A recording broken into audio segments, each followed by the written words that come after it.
भाग असतात.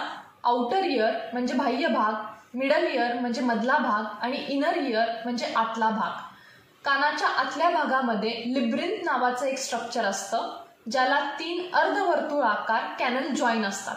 ह्या कॅनलमध्ये एक विशिष्ट प्रकारचं द्रव असतं, जे आपल्या शरीराला स्थिर ठेवण्यासाठी मदत करतं.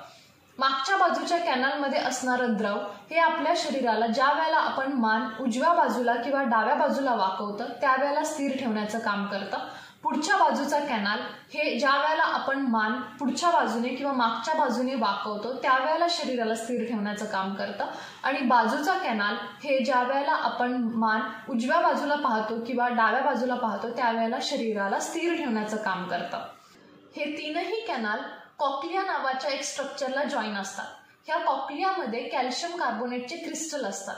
काही कारणास्तव ज्या वेळेला हे क्रिस्टल ह्या कॅनलमध्ये जातात त्यामध्ये असणाऱ्या द्रवला डिस्टर्ब करतात.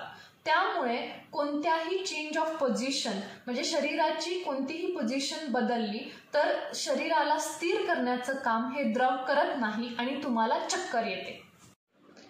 खाली वाकल्यानंतर चक्कर येणे किंवा झोपेत कूस बदलल्यानंतर चक्कर येणे, मळमळ होणे, उलटी होणे हे याची लक्षणं आहेत. ही कंडिशन ही आपले आप 2 दिवसात ठीक होण्यासारखी असते.